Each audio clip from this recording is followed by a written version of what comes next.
So students, now we are going to study chapter number 9 of social studies, the life in towns and villages. In previous chapter, we have gone through about a Mauryan period, Chandragupta Maurya, Acharya Chanakya. This was the topic which has been covered up in the previous lecture. So, with making the contact, now the next chapter will be of life in towns and villages. The way people were now going through the one step more for development. The features of second urbanization. The features of second urbanization. So, which are the primary activities will be undertaken by the people, such as agriculture, arts and craft, guilds and trade. In this chapter, we are going to study the in detail points of agriculture, arts and craft, guilds and trade, which these are the primary activities undertaken by the people for their survival. Okay, so we are going through this chapter.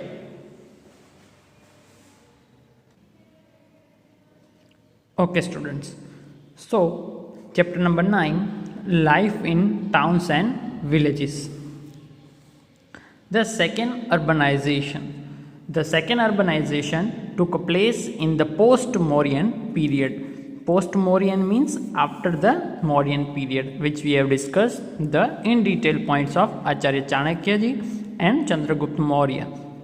The later Vedic age saw the rise of Janapadas and Mahajanpadas, but the excavation has revealed towns and the cities only after the Mauryan period.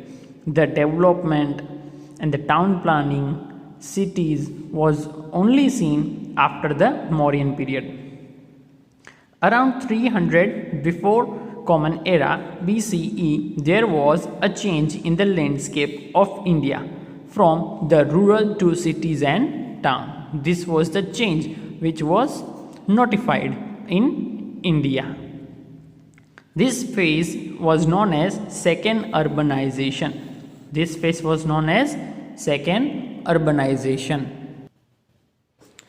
Features of second urbanization. First one is agriculture, which is the primary activity.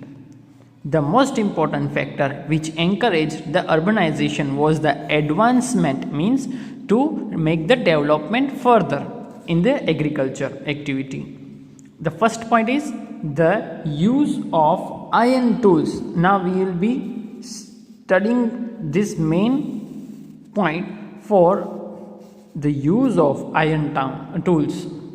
The iron tools use means before the Mauryan period, and when there was a human being life started, and from primary level only the activity of agriculture was taken into consideration. But there was a development in agriculture sector after the second urbanization, or you can say that in the phase of urbanization.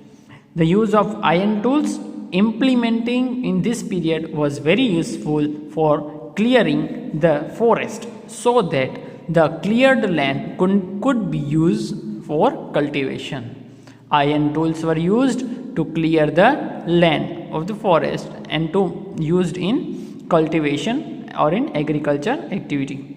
This in turn mean that there was a surplus crop production at a very rapid rate. New methods were used to produce a wide range of crops. Method of transplanting small plants and seedling making a pivotal movement in agriculture, a vital role or an important step which was taken in agriculture. In this method, farmers were cultivated small saplings and then transplant them into a large field. They were transferring slowly and gradually those space into the larger fields for the crop productions. There were the plenty of improvements in the methods of irrigation, such as canals. Check dams will also included wells, tanks and artificial lakes like the check dams. So these were the feature of the urbanization, second urbanization, and the first point is agriculture. Now the second one is arts and crafts. Art and crafts, the second period of urbanization, is associated with northern black polished ware, which is a unique form of poetry. Here you can see the defining feature of this kind black colored pottery was its surface was smooth, glossy, or some intricate designs. The remnants of such pottery have been discovered in the Ganges plains of Bihar and Uttar Pradesh. Apart from the other location in the central, eastern and southern part of India, according to many historians, the usage of such poetry shows that there was a high level of urban development that happened during this time. This is the period, according to many historians, the period where this thing was used, such as poetry, is considered to be a high level of development during this time. The next point is guilds and trade. Guilds, what do you mean by guilds, students? Guilds means, you can say, association, or you can say a particular group. Guilds mean a particular group or an association which was made. With the increase in agriculture production, ideal situations for trade and commerce were created as well. During the period, tradesmen organized themselves into guilds or shrines. There were merchant guilds and craft guilds. There were two types, merchant and craft. Each guild had its own set of rules and helped the members by providing technical training and knowledge, further helping in trade to sell goods, deposit their money, borrow the money in hours of need, organize trade activities, and procure the raw materials. So this paragraph explains that there were the merchant of guilds and the craft guilds.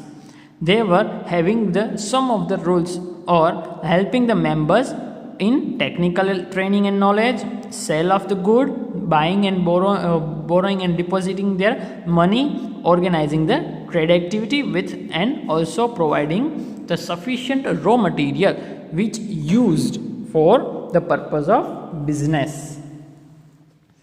Now the last point is trade. People from the village sold in town what was produced in their village. In village, the things which were produced were brought into the town for selling. There is a sufficient evidence that both internal and external trade were flourishing in this point of time. Internal and external, you can say that internal trade and international trade also. The trade between the two countries is known as international trade, or you can say the external trade. Internal trade means the trade within the boundary points, or you can interstate or intercountry.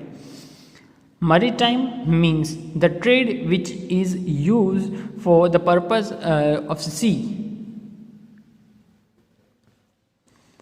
An account called the Peripherals of Erythraean Sea, so written by Greek sailor, described his visits to different ports.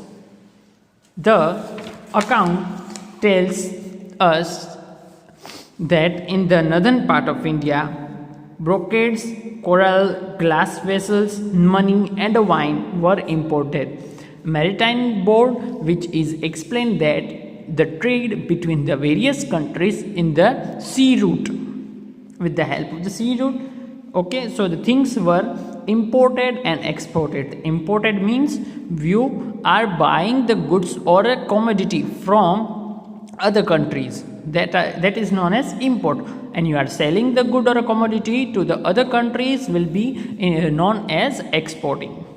Species precious stones like lapis lazuli, turquoise, Caroline, silk, and yam were exported.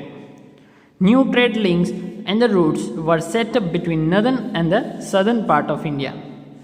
Kingdoms in the southern part of India like Pandyas and Cheras were also had a trade connection with Roman Empire.